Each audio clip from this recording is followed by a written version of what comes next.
Hello class, Assalamu alaikum. This is Muzaffar Kolachi and you are getting this tutorial through Muzaffar's online academy. अच्छा class, हम लोग rules पढ़ रहे हैं grammar के, जिसमें से आज हम 61 नंबर रूल पढ़ रहे हैं। अच्छा, इसमें पहला क्वेश्चन जो दिया है मैंने वो ये है कि have you any guest this evening? Yes I have few friends to dinner. यहाँ पे क्या गलती है? यहाँ पे फ्यू नहीं आएगा, यहाँ पे अ फ्यू आएगा। अब ये फ़र्क आप समझ लें कि यहाँ पे अ फ्यू क्यों आया है। देखिए तीन होते हैं ना, तीन वर्ड्स होते हैं, फ्यू, अ फ्यू और द फ्यू।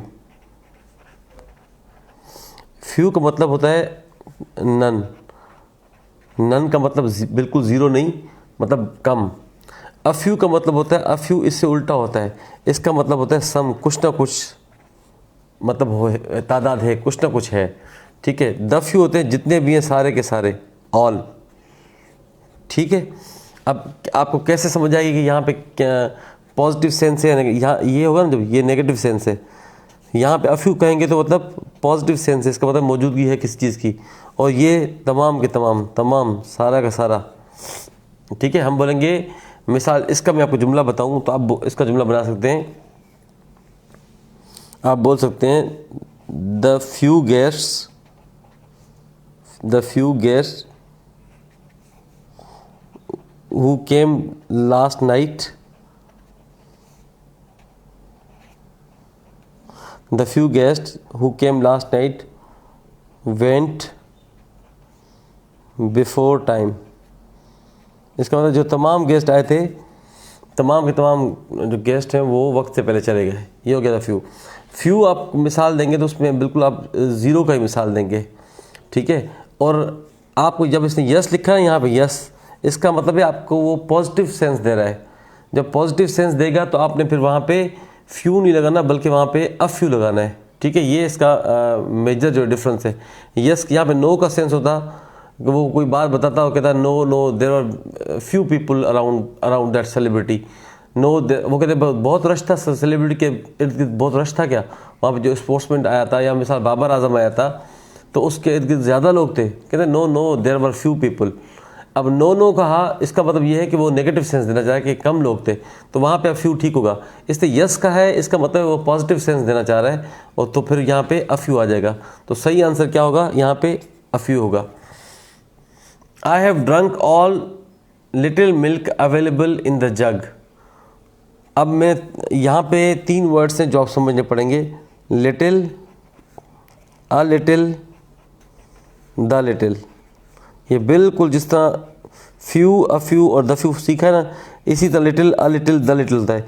अ लिटिल मतलब पॉजिटिव सेंस, लिटिल मतलब नेगेटिव सेंस, और द लिटिल मतलब ऑल। अब ये क्या कह रहा है? I have drunk all little milk available in the जग। जितना दूध था सारा का सारा वो पी गया। तो यहाँ पे लिटिल आना चाहिए, द लिटिल आना चाहिए। ज़ाहिर सी बात है, ऑल को द लिटिल शो करता है, तो यहाँ पे ये गलती है। तो यहाँ पे क्या आएगा? The little. अब ये जिन्होंने पॉइंट्स पहले नहीं सीखी वो कहेंगे ये मामूली पॉइंट्स हैं। मामूली पॉइंट्स नहीं है ये। इंग्लिश के हिसाब से हर सब्जेक्ट का अपना एक तरीक़ेकार होता है ना। इंग्लिश में यही मिस्टेक्स होंगी जो आपको पेपर में देंगे, और वापस आके आप चेक करके आप कहोगे ये छोटी छोटी बातें हमसे पूछिए। ये छोटी बातें नहीं हैं, ये तीनों का प्रॉपर यूज़ पढ़ाया जाता है। जब हम डिस्क्रिप्टिव लेक्चर्स देते हैं ना, तो उस पर हम लोग क्या करते हैं, इनको एक एक करके एक्सप्लेन करते हैं, पूरा टॉपिक पढ़ाते हैं, इसका भी पूरा टॉपिक पढ़ाते हैं।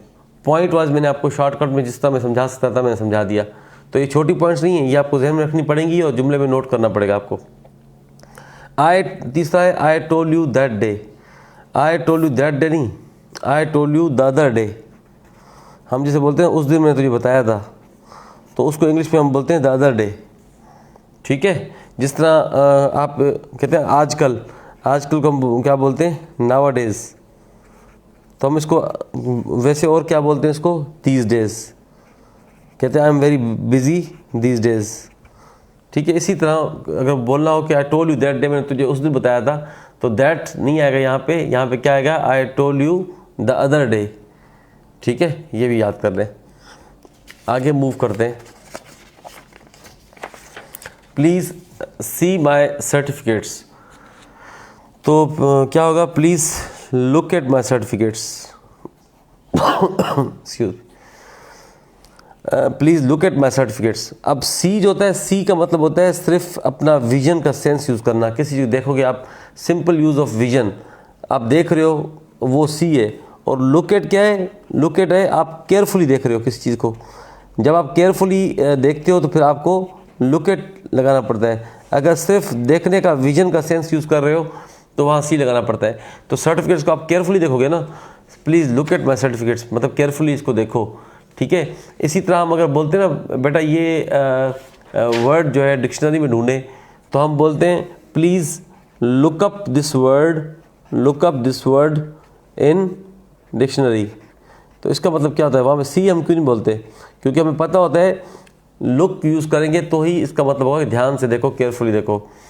He spoke so rudely that I would not hear him.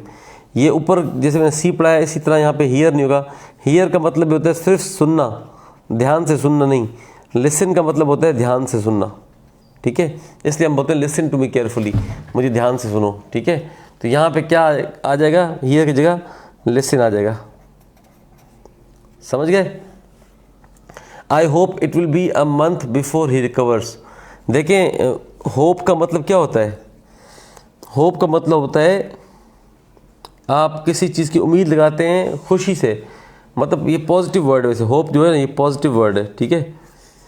तो आप क्या करते हैं? You expect with pleasure. उम्मीद तो आपको होती है, खुशी वाली उम्मीद होती है या अच्छी उम्मीद होती है, वहाँ पे ये लगाते हैं। और एक्सपेक्ट वर्ड जो होता है, एक्सपेक्ट, वो नेगेटिव में भी यूज़ हो सकता है, तो वो आप लगा सकते हैं कि भाई जैसे I hope it will be a month before he recovers.